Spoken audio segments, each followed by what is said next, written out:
मित्रों, अधिकतर जनमानस यही जानते हैं कि महाशिवरात्रि भगवान शिव और माता पार्वती के विवाह के उपलक्ष्य में मनाया जाता है। लेकिन कुछ विद्वानों का मानना है कि शिवरात्रि के दिन ही भगवान शिव ने कालकूट नाम का विष पिया था, जो सागर मंथन के समय समुद्र से निकला था। परंतु शिव पुराण में एक शिकारी से जुड़ी कथा का वर्णन किया गया है। आज की इस वीडियो में हम आपको शिव पुराण में वर्णित महाशिवरात्रि की कथा बताने जा रहे हैं। नमस्कार दर्शकों, द डिवाइन टेल्स पर आपका एक बार फिर से स्वागत है।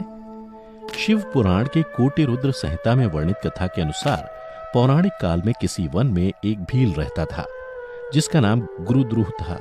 उसका परिवार बड़ा था। वह बलवान और क्रूर स्वभाव का होने के साथ ही क्रूरतापूर्ण कर्म भी किया करता था। वह प्रतिदिन वन में जाकर हिरण और अन्य जानवरों को मारता और वहीं रहकर नाना प्रकार की चोरियां करता था।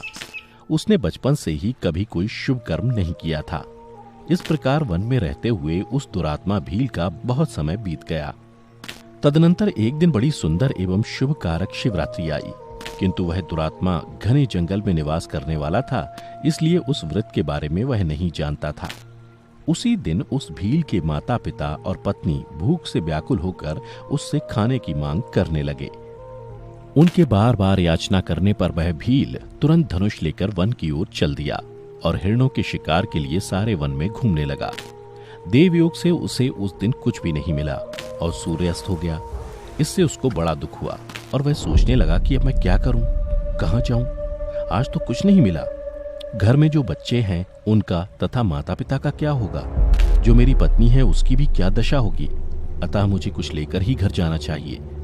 ऐसा सोचकर वह व्याध यानी शिकारी एक जलाशय के समीप पहुंचा और वहां पानी में उतरने का घाट था। वहां जाकर खड़ा हो गया और मन ही मन यह विचार करने लगा कि यहाँ कोई ना कोई जीव पानी के लिए अवश्य आएगा। उसी को मारकर उसे साथ लेकर प्रसन्नता पूर्वक घर को जाऊंगा। ऐसा निश्चय करके वह व्याघ्र एक बेल के पेड़ पर चढ़ गया और वहीं जल साथ लेकर बैठ गया। उसके मन में केवल यही चिंता थी कि कब कोई जीव आएगा और कब मैं उसे मारूंगा। इसी प्रतीक्षा में भूख प्यास से पीड़ित वह वहां बैठा रहा।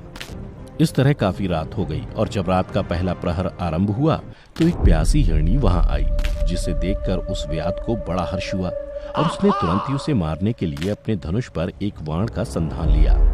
ऐसा करते हुए उसके हाथ के धक्के से थोड़ा सा जल और बिल्व पत्र नीचे गिर पड़े। उस पेड़ के नीचे शिवलिंग था, जिसके बारे में वह व्याध नहीं जानता था।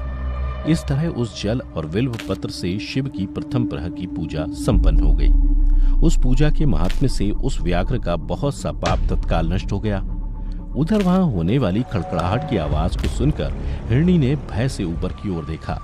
व्याध को देखते ही वह व्याकुल हो गई और बोली, व्याध, तुम क्या करना चाहते हो? मेरे सामने सच सच बताओ।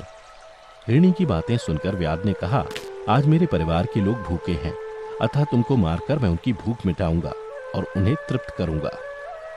व्याध का वह दारुण वचन सुनकर तथा दुष्ट भील को वाण ताने देख हिरणी सोचने लगी कि अब मैं क्या करूं, कहां जाऊं। अच्छा, कोई उपाय सोचती हूं।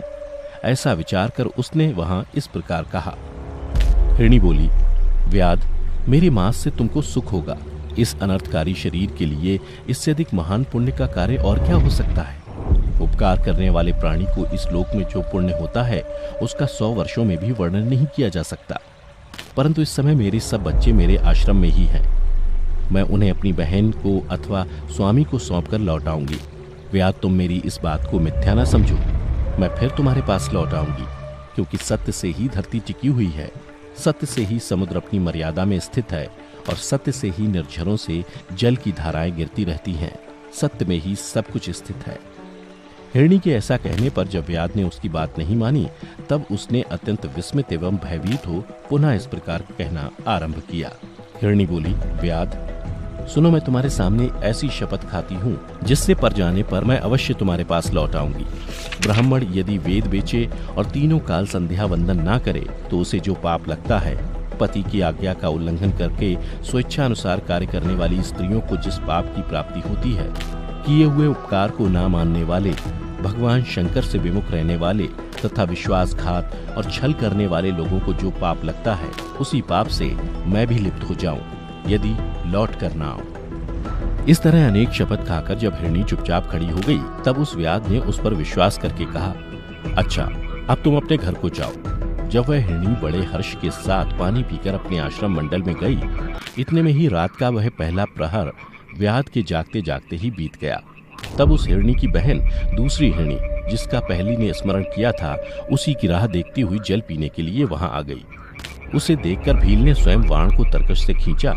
ऐसा करते समय पुनः पहले की भांति भगवान शिव के ऊपर जल और बिलपत्र गिरे। उसके द्वारा महात्मा शंभू की दूसरे प्रहर की पूजा संपन्न हो गई। यद्यपि वह प्रसंगवश ही हुई थी, तो भी व्याध के लिए सुखदायिनी हो गई। हिरणी ने उसे बाण खींचते देख पूछा, वनेचर, यह क्या करते हो? व्याध ने पूर्ववत उत्तर दिया, मैं अपने भूखे कुटुंब को तृप्त करने के लिए तुझे मारूंगा।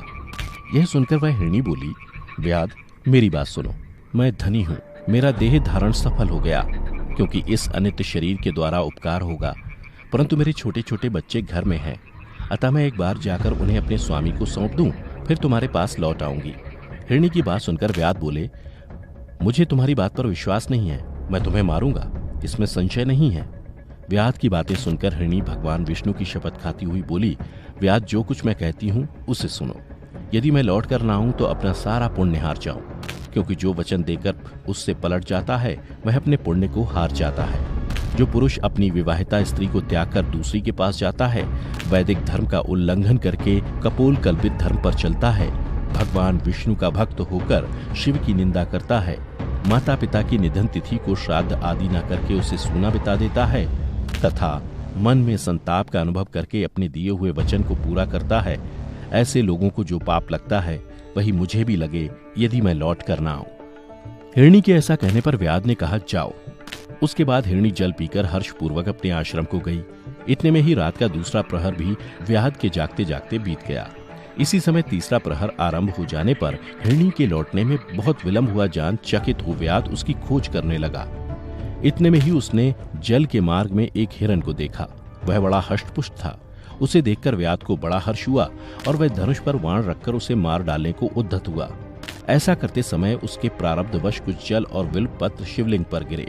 उससे उसके सौभाग्य से भगवान शिव की तीसरे प्रहर की पूजा भी संपन्न हो गई। इस तरह भगवान ने उस पर अपनी दया दिखाई। पत्तों के गिरने की आवाज सुनकर उस हिरण ने व्याध की ओर देखा और पूछा, क्या करते हो? व्याध ने उत्तर दिया, मैं अपने कुटुंब को भोजन देने के लिए तुम्हारा वध करूंगा। व्याध की बात सुनकर हिरण के मन में बड़ा हर्ष हुआ और तुरंत ही बोले, मैं धन्य हूँ, मेरा हष्टपुष्ट शरीर होना सफल हो गया, क्योंकि मेरे शरीर से आप लोगों की तृप्ति होगी। जिसका शरीर परोपकार के काम में नहीं आता, उसका सब कुछ व्यर्थ चला गया। जो सामर्थ्य रहते हुए भी किसी का उपकार नहीं करता, उसकी वह सामर्थ्य व्यर्थ चली जाती है तथा वह परलोक में नरकगामी होता है। परंतु एक बार मुझे जाने दो, मैं अपने बालकों को उनकी माता के हाथ में सौंपकर और उन सबको धीरज बंधाकर यहाँ लौट आऊंगा। उसके ऐसा करने पर व्याध मन ही मन बड़ा विस्मित हुआ। उसका हृदय कुछ शुद्ध हो गया था और उसके सारे पाप नष्ट हो चुके थे। उसने हिरण से कहा, जो यहाँ आए वे सब तुम्हारी तरह बातें बनाकर चले गए, परंतु वे अभी तक यहाँ नहीं लौटे। हिरण, तुम भी इस समय संकट में हो, इसलिए झूठ बोलकर चले जाओ, फिर आज मेरा जीवन निर्वाह कैसे होगा? व्याध की बातें सुनकर हिरण बोले, व्याध, मैं जो कुछ कहता हूँ उसे सुनो। मुझ में असत्य नहीं है, सारा चराचर ब्रह्मांड सत्य से ही टिका हुआ है। जिसकी वाणी झूठी होती है उसका पुण्य उसी क्षण नष्ट हो जाता है। तथापि व्याध, तुम मेरी सच्ची प्रतिज्ञा सुनो। संध्या काल में मैथुन तथा शिवरात्रि के दिन भोजन करने से जो पाप लगता है, झूठी गवाही देने, धरोहर को हड़प लेने तथा संध्या न करने से द्विज को जो पाप होता है, वही पाप मुझे भी लगे यदि मैं लौट कर ना आऊं। जिसके मुख से कभी शिव का नाम नहीं निकलता, जो सामर्थ्य रहते हुए भी दूसरों को उपकार नहीं करता, पर्व के दिन श्रीफल तोड़ता, अभक्ष्य भक्षण करता तथा शिव की पूजा किए बिना और भस्म लगाए बिना भोजन कर लेता है, इन सब का पातक मुझे लगे यदि मैं लौट कर ना आऊं। उसकी बात सुनकर व्याध ने कहा, जाओ, शीघ्र लौटना। व्याध के ऐसा कहने पर हिरण पानी पीकर चला गया। वे सब अपने आश्रम पर मिले। तीनों ही प्रतिज्ञाबद्ध हो चुके थे। आपस में एक दूसरे के वृतांत को भली भांति सुनकर सत्य के पाश से बंधे हुए उन सब ने यही निश्चय किया कि वहां अवश्य जाना चाहिए। इस निश्चय के बाद वहां बालकों को आश्वासन देकर वे सब के सब जाने के लिए उत्सुक हो गए। उस समय जेठी हिरणी ने अपने स्वामी से कहा, स्वामिन, आपके बिना यहाँ बालक कैसे रहेंगे? प्रभु, मैंने ही वहां पहले जाकर प्रतिज्ञा की है, इसलिए केवल मुझको जाना चाहिए, आप दोनों यहीं रहें। उसकी ये बात सुनकर छोटी हिरणी बोली, बहन मैं तुम्हारी सेविका हूँ, इसलिए आज मैं व्याध के पास जाती हूँ, तुम यहीं रहो। यह सुनकर हिरण बोले, मैं ही वहां जाता हूँ, तुम दोनों यहाँ रहो, क्योंकि बच्चों की रक्षा माता से ही होती है। स्वामी की यह बात सुनकर दोनों हिरणी बोली, प्रभु पति के बिना इस जीवन को धिक्कार है। तब उन सब ने अपने बच्चों को सांत्वना देकर उन्हें पड़ोसियों के हाथ में सौंप दिया और स्वयं शीघ्र ही उस स्थान को प्रस्थान किया जहां वह व्याध शिरोमणि उनकी प्रतीक्षा में बैठा था। उन्हें जाते देख उनके सब बच्चे पीछे पीछे चले आए। उन्होंने यह निश्चय कर लिया था कि माता पिता की जो गति होगी वही हमारी भी हो।